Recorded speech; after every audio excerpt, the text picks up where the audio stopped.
Nagpapakitang gilas po ito pong si International Michael Concho ng Pilipinas sa ginanap po na Title Tuesday Early Edition nung Wednesday lang, March 26.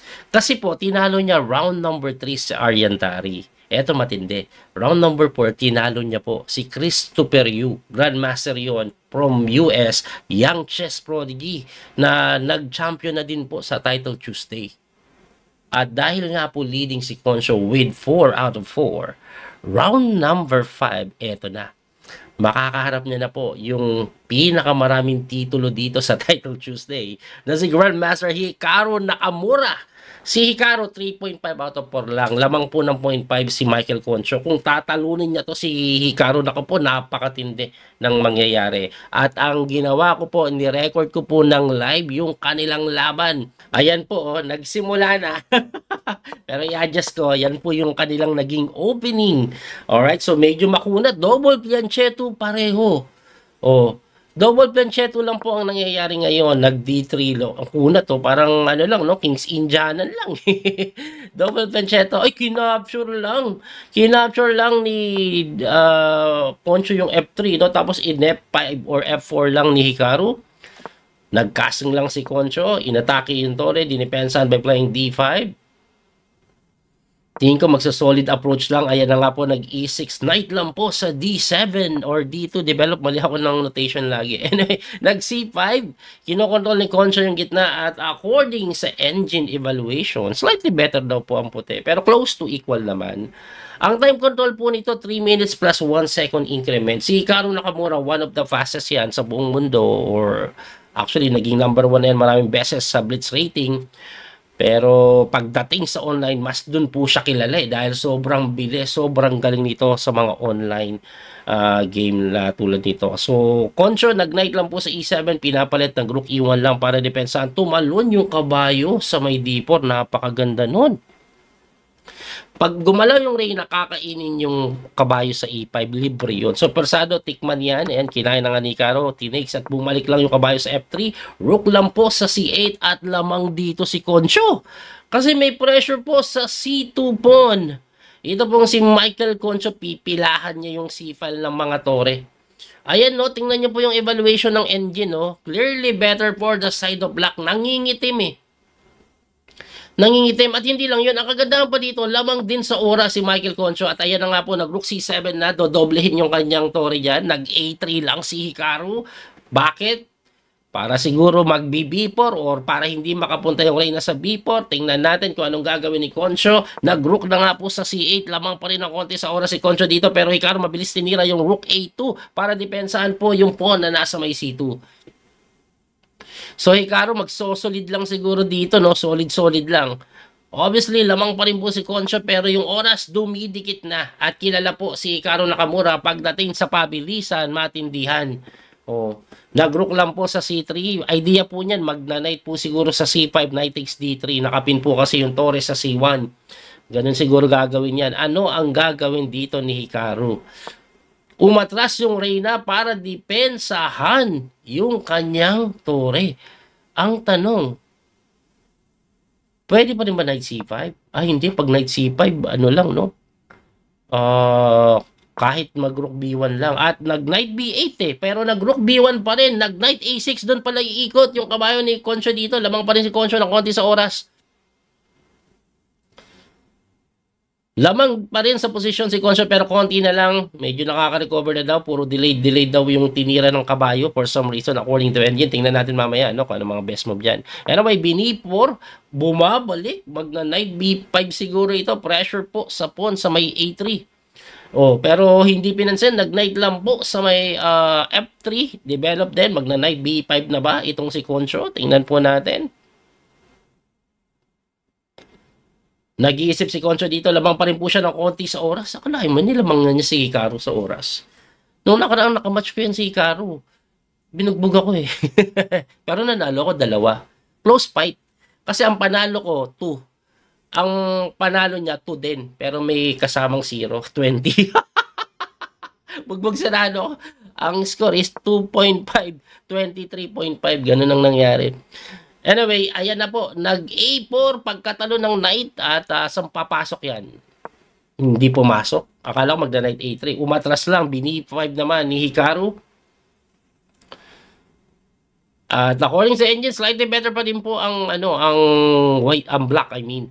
Pero good move daw yung tinira na yon ni Hikaru. Nag-queen sa C5, pressure po yan sa C2. Yung knight siguro, knight E8, knight D6 ang gagawing maneuver.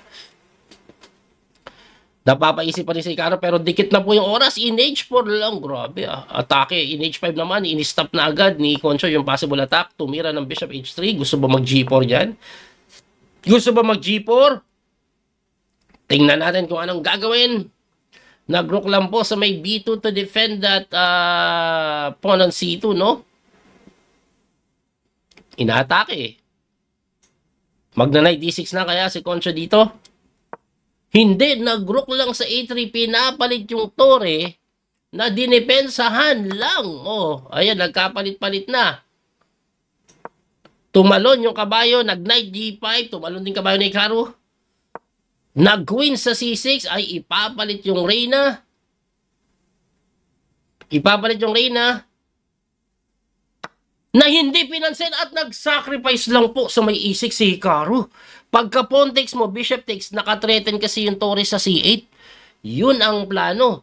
Hindi lang yun, 3 pawn pwedeng kunin eh. Kahit yung D5 babaksak eh. Oh, ayan na. At nagka-engaman na. At sa ngayon po, medyo lamang na daw bigla si Hikaru. Napanik pa sa oras si Concho. 12 seconds, 11 seconds. At ayan na nga, lamang sa oras si Hikaru. Pero mukhang kaya pa itong isalba kasi 2 piyesa. Basta solid lang. Ayan, hindi makapasok yung tore, oh. Pero sa kingside, may 2 lamang na po si Hikaru. At ayan na nga po, oh. Nag-F3 para makapag G4 yan. Pero binantayan, hindi maka G4 dahil babagsak yung H4. Okay. Binibigay po yung inatak yung pawn na dinipensahan. Binigay na yung H4. Pero pag kinapture mo kasi, babagsak yung D4. O, yun na nga. Bumagsak yung D4. Tinakes. Kinimuban para depensahan po yung D5. Lamang pa rin daw si Hikaru kasi 2 pawn yung lamang niya eh. Tumakbo yung torrent. Mali. Equal daw.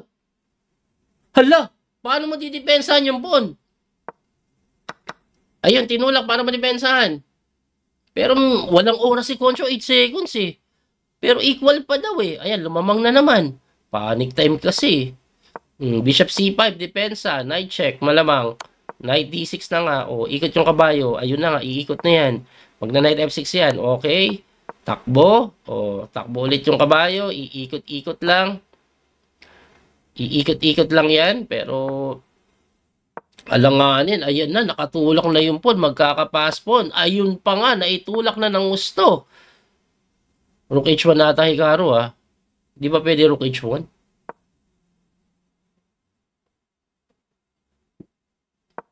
Magsasacrifice ba dyan si Concho ng kabayo? Hindi siguro. Nakapasok yung teore, ayun ba, bumugsak yung isang pawn, 2 pass pawn. I mean, ang meron dito, si Hikaru, lamang na bigla. Lamang na bigla. Lamang na bigla. Ayan na, tutulak na yung mga pawn. Wala na to, it's tagilid na sir. At wala na. Tagilid na. Namati na nga. Doon lang tayo nalungkot. Tingnan natin kung anong eksaktong nangyari, no? Balikan natin po yung mga pangyayari. Kasi lumamang si Concho, sa parting lumamang na siya. Bilisan natin. Ayan, dito. Ano bang sabi ng engine na magandang tira? Ayan, no? A5. A5 pinapatira ng engine para yung idea ganun, mawala na. Anyway, nag-rook sa C3, gumanon. B5 ang pinapatira ng engine kasi nagkaroon pa ng play sa queenside si Hikaru eventually. Ayan, no? Yung mga knight move daw, sayang lang eh. Alright, sayang eh. Ayun, mali din daw yan. Ang tamang tira, knight D6 agad para wala na yung mga panggulo-gulo, no? Kasi medyo guminhawa pa yung buhay eh. So dito, nakapag-sacrifice, ang tamang tira daw po, no? Hindi nakita itong ni Concho. Napakaganda. Rook lang po dito. Yan daw po ang gawin. Para equal pa rin. Kasi pagka takes po, lamang daw po ang puti eh. Lamang daw po ang puti dito. Yun nga lang, nagkamali si Caro at some point, hindi makapasok po. Dito nagkamali May nakita ako nag-equal bigla Dito, ayan, nag-equal. Pagkatulak, kinapture, takes, Bishop E7. Ang tamang tira daw. Yun naman ang ginawa. Nag-King F3, Knight E8. Knight E8 ang tamang ikot. Bakit? Parang ganun din halos yung nangyari. Ayan, Check, Knight D6 and equal pa rin Knight, equal pa rin. Knight F6, equal pa rin. King F7, equal pa rin. Dito, Knight E8, equal pa rin. Pagka King E4, Knight D6, yun lang. Ito daw po ang tira para solid ka.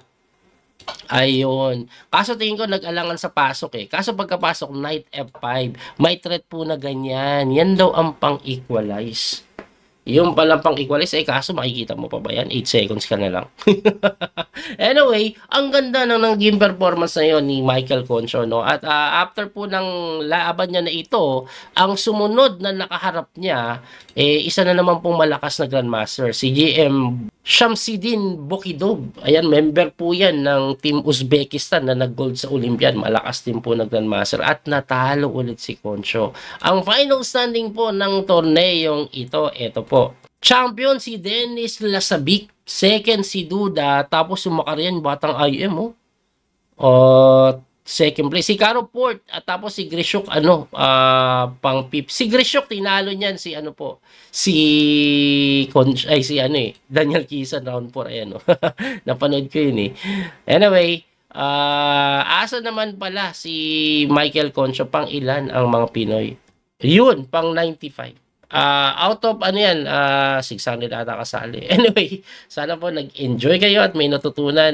Nakakatuwa lang na napapanood natin yung mga young chess player ng Pilipinas na kayang sumabay sa mga elite player. Abangan po natin yung mga ibang game pa nila. Ang alam ko, 3 pala sila naglaro dito na Pilipino, si Concho, si Kison, pati si Arca. Abangan po natin yon at muli ito po yung Coach Speedy Master Daniel Causo. Hanggang sa muli pagkikita. God bless po mga kabiyahe. Thank you po. Bye-bye. Salamat sa support. That little mouse, 'cause I'm an albatross.